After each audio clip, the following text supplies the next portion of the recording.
श्री राम।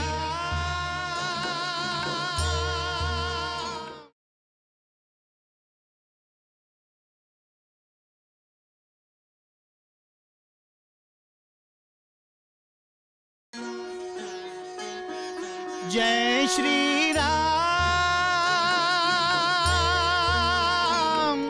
जय जय श्री राम।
श्री राम की श्री राम जय राम जय जय राम, श्री राम जय राम जय जय राम, श्री राम जय राम जय जय राम।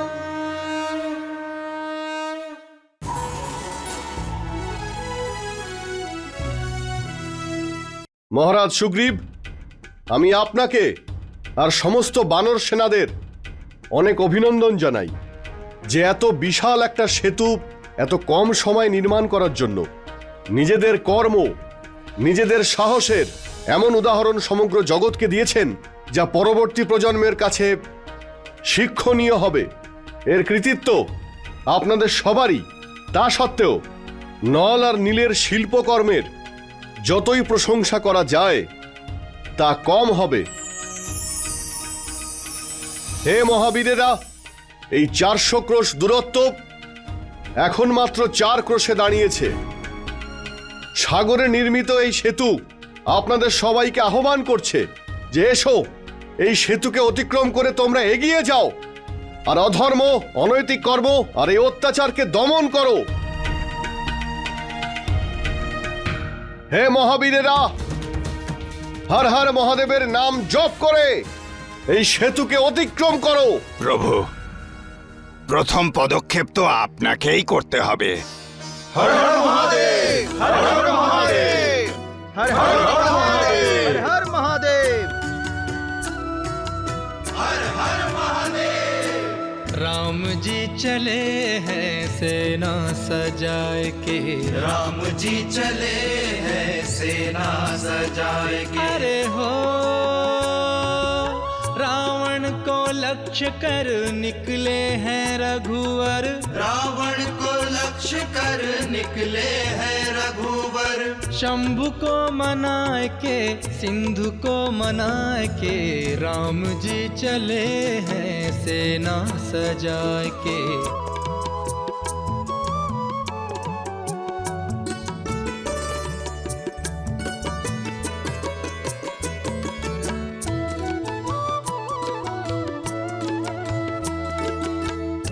सागर में जितनी तरंगे, उससे अधिक वीरों में उमंगे। कट कटाए मर कट भट भारी, कुछ ध्वजाधारी तो कुछ गदाधारी, कुछ ध्वजाधारी तो कुछ गदाधारी। अरे हो जामवंत अंगद सुग्रीव नल नील, जामवंत अंगद सुग्रीव नल नील संग ले चले विभीषण को राजा बनाए के। राम जी चले हैं सेना सजाए के, राम जी चले हैं सेना सजाए के। विष्णु चक्रधारी दशावतारी, विष्णु चक्रधारी पृथ्वी के कष्ट हरे पृथ्वी पे आए के राम जी चले हैं सेना सजाए के हर हर महादेव हर हर महादेव हर हर महादेव।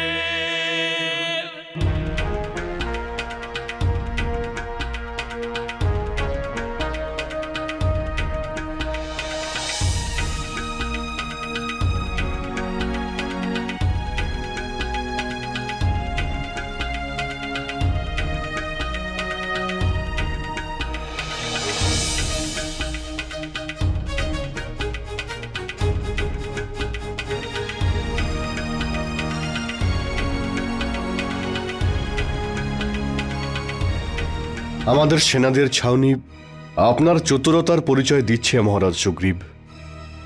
আমি অতি প্রসন্ন। আমাদের সেনাদের আলাদা আলাদা শিবিরে রাখার বিচার মহারাজ বিভীষণেরই রঘুনন্দন। ওনার দূরদর্শিতা আমাদের অনেকটাই কাজে এসেছে। ওনার কথা মতো যদি শত্রুরা আমাদের দুর্বলতার ব্যাপারে জেনে যায় এবং আমাদের উপর আক্রমণ করে, তাহলে অন্যদিকে ছোট ছোট ভাগে বিভক্ত হওয়া আমাদের বাকি সেনারা আমাদের ঘিরে ফেলা সেনাদের সাহায্য করতে পারবে। কারণ শত্রুদের আক্রমণ আমাদের সেনাদের একটা দলের উপর হবে, আর কেবল একটা দিক থেকেই হবে। মিত্র, আপনার তো যুদ্ধ নিয়ে কোনো রুচিই নেই। আপনি তো ভক্তির সাধনা করেন। তাহলে যুদ্ধনীতির জ্ঞান কোথা থেকে পেলেন? প্রভু, ত্রিলোক বিজেতা রাবণের কনিষ্ঠ ভ্রাতা আমি।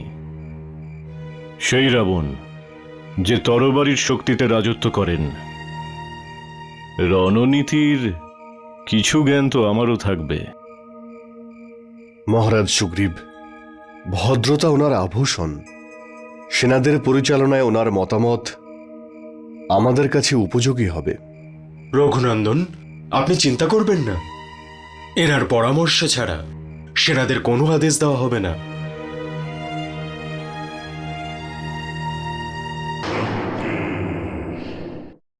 কি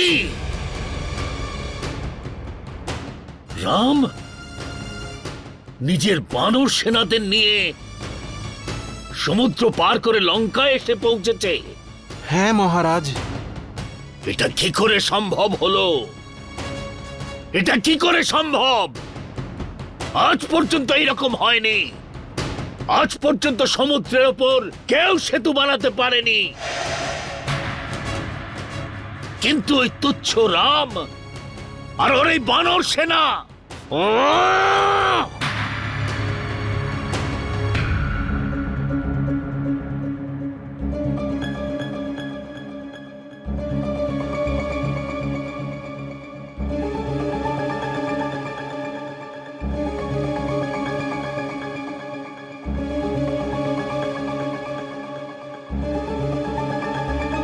রাম লঙ্কায় এসে পৌঁছেছে,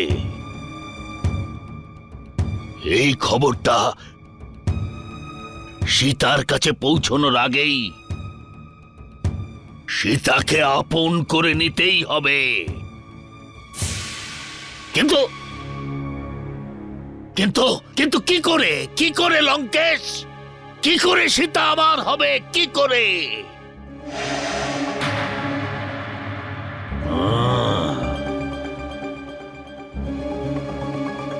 যদি রাম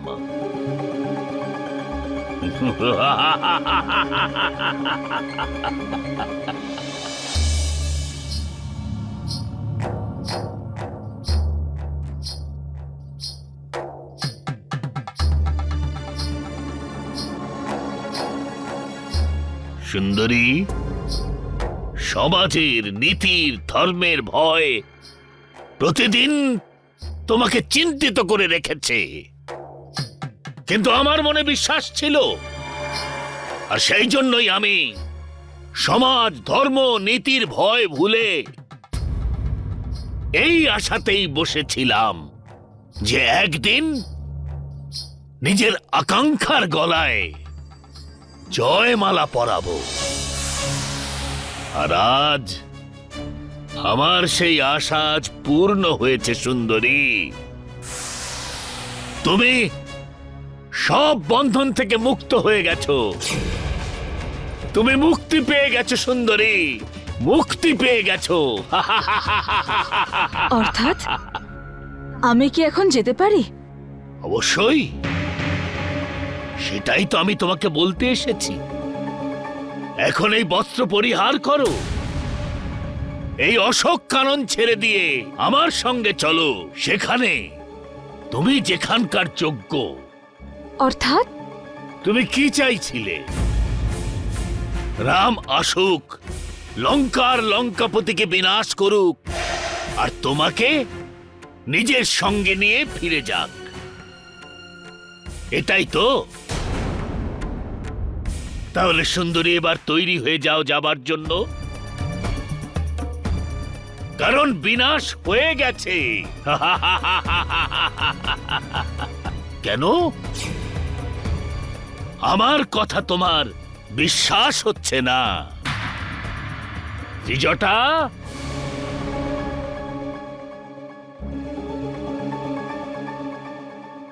উপহারটা দেখাও সীতাকে, সীতাকে আমার উপহারের আনন্দ অনুভব করতে দাও।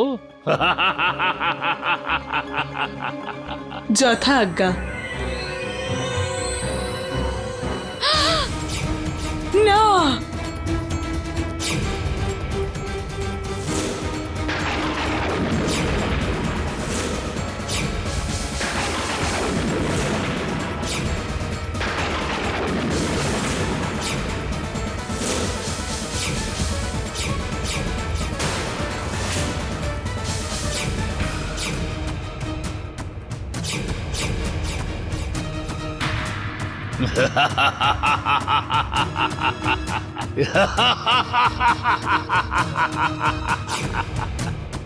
এটা কি হলো রাঘব? প্রত্যেক মুহূর্তে আপনার পাশে থাকাই আপনার স্ত্রীকে একা রেখে চলে গেলেন।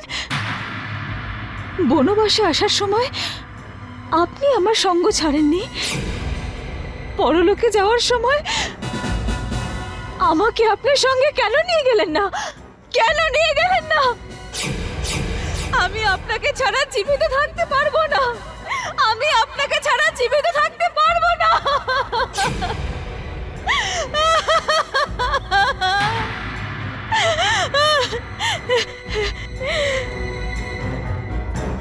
পাপি, তুই আমার থেকে আমার স্বামীকে কেড়েছিস। আমি তোকে অভিশাপ দিচ্ছি, এর শাস্তি তুই অবশ্যই পাবি, অবশ্যই পাবি। এই সময়টা অভিশাপ দেবার জন্য নয়। রাম যতক্ষণ জীবিত ছিল তুমি সব অনুভব করতে পেরেছিলে, কিন্তু এখন তোমার পতির সঙ্গে সঙ্গে তোমার পতিব্রত ধর্ম তোমাকে ছেড়ে চলে গেছে। এখন আমাদের মধ্যে আর কোনো বাধা নেই। জীবনের প্রত্যেকটা মুহূর্ত আনন্দকে অনুভব করো সুন্দরী, একে ব্যর্থ করে দিও না। এসো সুন্দরী। দুষ্ট, পাপী, অধর্মী, দুরাচারী। এই সীতা শুধু রামের, আর রাম সীতার।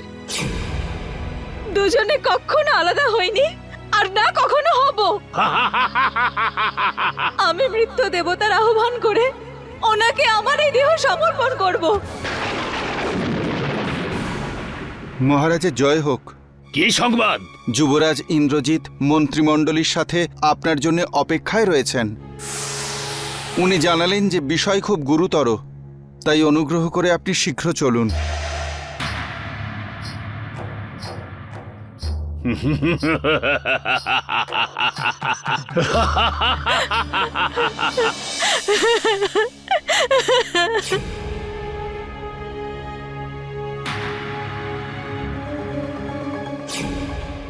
এটা কি হলো মাতা ত্রিজটা?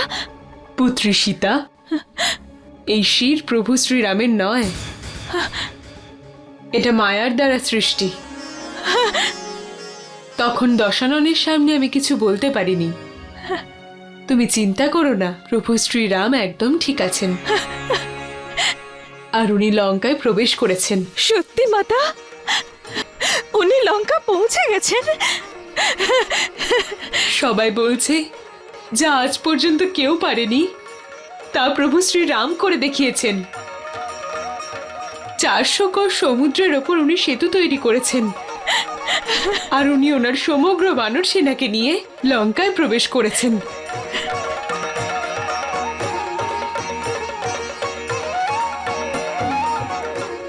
আমার নমস্কার স্বীকার করুন।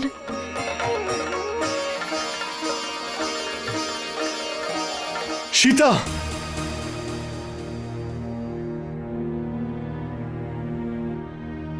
আমার এমন মনে হলো যেন তুমি এখানেই আছো আর আমাকে স্পর্শ করছো। তাহলে কি এই ধরিত্রী তোমার কোনো বার্তা দিচ্ছে আমাকে? হে ধরিত্রী মাতা, আমার এই বার্তা সীতার কাছে পৌঁছে দিও যে ও যেন তার রামের উপর বিশ্বাস রাখে, কখনো যেন বিশ্বাস না হারায়। আমি যত শীঘ্র সম্ভব সীতাকে নিতে অবশ্যই যাব, অবশ্যই যাব।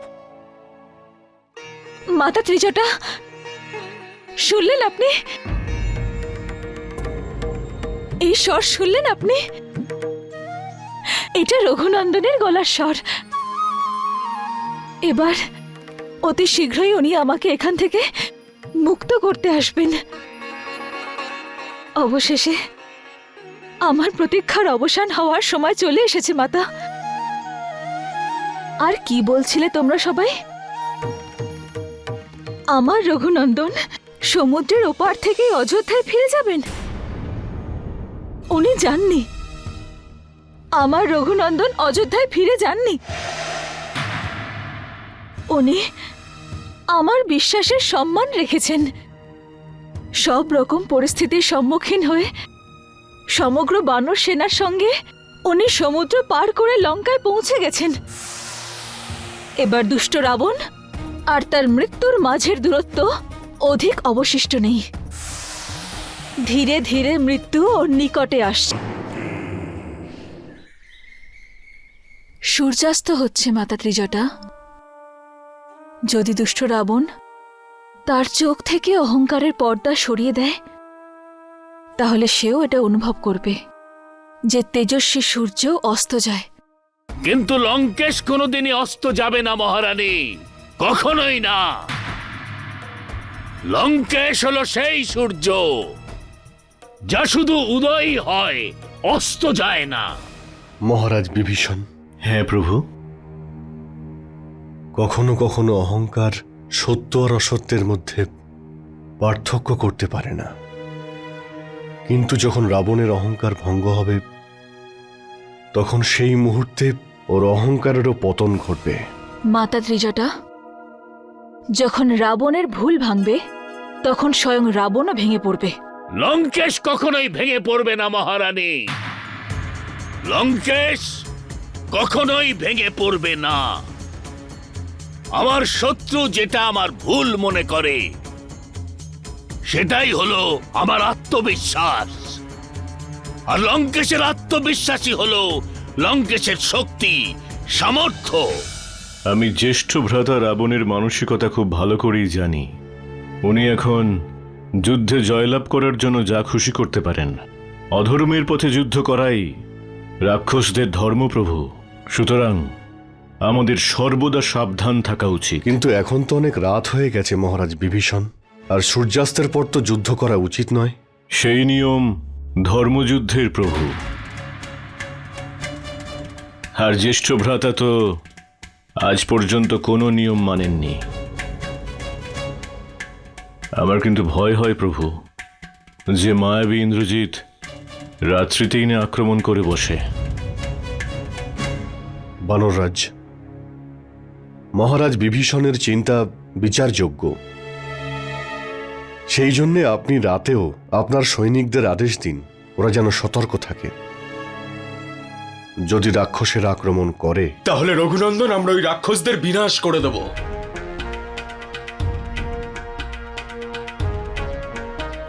মহারাজ বিভীষণ, আমি এই মুহূর্তে সুজেয় পর্বত থেকে লঙ্কা আর আমাদের শিবিরকে নিরীক্ষণ করতে চাই। তাহলে চলুন প্রভু। जय श्री राम